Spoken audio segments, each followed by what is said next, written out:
Bună ziua din grădina Bișon, astăzi 17 martie 2021. Astăzi vom face o transplantare a roșiilor din seria 2, de fapt grosul roșiilor, cele care le voi pune în solar și în grădină, pentru că seria 1 a fost de testare, cele rusești, și pe care le voi pune într-un solar cu căpșuni câte sunt. Le-am împărțit în două pe acelea. Jumătate au rămas aici, la oraș, unde am grădina de iarnă, cum îmi place mie să-i spun. Și jumătate le-am dus la moșie, le-am pus în solar, cu tăviță, cu alveolă, cu tot, pentru a le verifica rezistența. Nici nu știu că nu le-am numărat, au rezistat jumătate până la minus 8 grade, au fost minus 8 grade, deci în solar a fost undeva la minus 6 grade. Și cred că jumătate din ele au suferit. Solarul nu e încălzit și are în permanență două ferestre deschise în partea superioară. Revenind la operațiunea în curs, este o operațiune de repicare, de transplantare mai precis, da? Am pus în prima fază din lipsa spațiului și este și foarte sănătos, așa, să le punem în alveole mai mici. Și uitați cum arată roșiile, semănate pe 14 februarie, astăzi e în 17, deci practic ele au 31 de zile. Astăzi au a 31-a zi și așa arată roșiile după 31 de zile. Cele de pe margini sunt mai micuțe, dar cele din mijloc sunt puțin cam înăltuțe și la semănat le-am aplicat, deci le-am ținut semințele într-o soluție de Raiza Mix, da? Și le-am aplicat o stropire după semănat, tot cu Raiza Mix. Apoi, după ce au răsărit, am aplicat când au avut primele două frunze, am aplicat o stropire cu produsul Sprinten. Toate produsele care le folosesc sunt organice, naturale, bio, cum vreți să le spuneți. Așa, după care, la 5-7 zile, am aplicat o soluție de agrobion. După acel agrobion, între acel agrobion și între Sprinten, de fapt, și agrobion, am aplicat și o udare, deci cam la 3 zile, să zic așa, din nou o udare, cu produsul Raiza Mix. Da? Deci le-am udat, nu le-am pulverizat. Da? Agrobionul a fost pulverizat. Deci l-am aplicat prin pulverizare. Sau foliar, cum se mai spune. Și uitați cum arată la 31 de zile ținute în alveole de 70, doar că de data asta m-am păcălit puțin, mă și grăbeam și nu am avut timp să caut altele. Alveola are înălțimea care se vede. Deci alveola are înălțimea de, ne uităm acum cu o riglă, înălțimea de 4 cm față de această alveolă, care e tot de 70, are 6 cm. Deci, practic, e aproape cât tăvițele în care dacă erau și 7, era și mai bine. Deci este o diferență de 2 cm, ceea ce contează foarte mult. Vedeți aici balotul de pământ, de turbă chechila, cât de mic este. Dacă mai erau 2 cm, era ceva, deci un dege cam așa, deci era altceva, avea mai mult loc.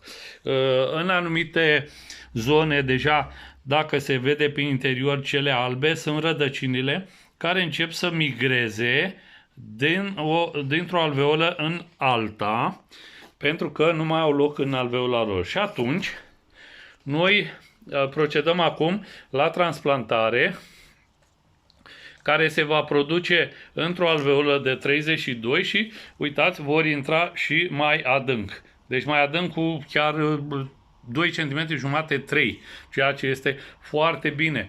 Planta va emite rădăcini pe tulpină, Deci nu-i voi pune pământ sub, îi voi pune pământ, deci vă voi pune exact pe partea de jos și vă voi obliga să emită rădăcini pe tulpină și astfel reduc și înălțimea plantei. Ea acum la transplantare va simți lucrul acesta, va simți că are mai mult spațiu și va căuta să se și îngroașe și va dezvolta un sistem radicular și mai puternic. Având un sistem mai puternic radicular, atunci ea va avea posibilitatea și forța să extragă minerale din pământ mult mai multe și mult mai în profunzime și implicit va ajunge o plantă, sau mai multe, că sunt mai multe, va ajunge plante foarte viguroase și foarte sănătoase și vor rodi mult mai bine, mai sănătos, cu fructe mai mari și, bineînțeles, mai gustoase. Și așa se va întâmpla. Deci vom avea 8 lădițe și vom avea nevoie de deci 8 lădițe înseamnă 18 tăvițe de 32, ne va fi suficient, ceva de genul, să le transplantăm. Nu au ieșit toate, au fost semănate 560 de celule și deci 8 ori 7, 56, iar din 560 cred că vreo 60 în final nu au ieșit, ceea ce înseamnă în jur de 10%, 11%. Deci procentul de răsărire la ciclu 2, seria 2 de roșii, este undeva la 89%. Dar am pus și seria 3. Uitați această serie care este semănată pe 8/3, deci acum practic 9 zile și am semănat-o de data aceasta într-o alveolă cu 104 celule. Din 104 celule nu ne-au ieșit 3 plântuțe, atât, 3 plântuțe, dar avem norocul că ne-a mai scăpat aici cu alea câte o sămânță în plus și atunci o să transplantăm. Doar în momentul în care au 2 frunze adevărate. Acestea ce sunt cotiledoane, frunzele cotiledoane și nu se consideră ca fiind frunze adevărate. Și după ce se formează primele frunze adevărate, atunci plantele se pot transplanta. Deci cam așa arată la 9 zile de la semănat roșii din grădina Bișon.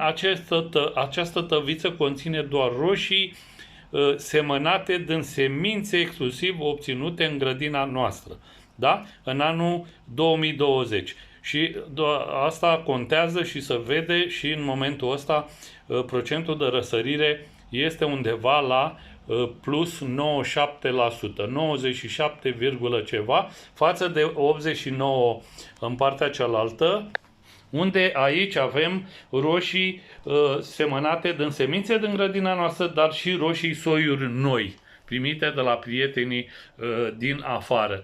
Și de aceea și procentul mai scăzut, pentru că poate unele semințe sunt mai vechi sau, eu știu, din diverse motive, nu au răsărit. Și atunci, între semințele obținute exclusiv în grădina Bișon și semințele amestec, să zic așa, din grădina Bișon și cele primite de afară, este o diferență de 8%.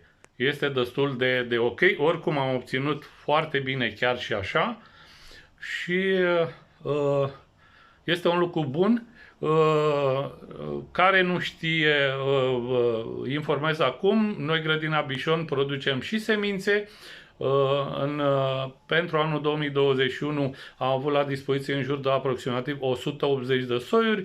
În 2021, pentru producția din 2022, vom avea ceva mai multe. Așa se prezintă astăzi, 17 martie, plântuțele, o parte dintre ele, uitați, rădăcini albe, frumoase, sănătoase, viguroase, plantele, uitați aici la bază, roșie, viguroasă și cei care doriți informații despre semănat, despre îngrijit, găsiți în toate postările de pe pagina noastră de YouTube și pagina de Facebook, YouTube Grădina Bișon Păpurică sau Facebook Păpurică Gheorghe Grădina Bișon și acolo găsiți postări cu filmate sau scrise sau postări cu fotografii, cu soiurile pentru care avem semințe și tabele cu toate soiurile, cu prețuri în tabele, cu detalii, preț, mod ambalare, mod livrare și toate cele și modalitate de livrare. Vă mulțumim pentru vizionare, vă așteptăm cu like-uri, vă așteptăm să vă abonați și Grădina Bișon, București, România, 17 martie 2021, vă mulțumește pentru vizionare. O zi bună!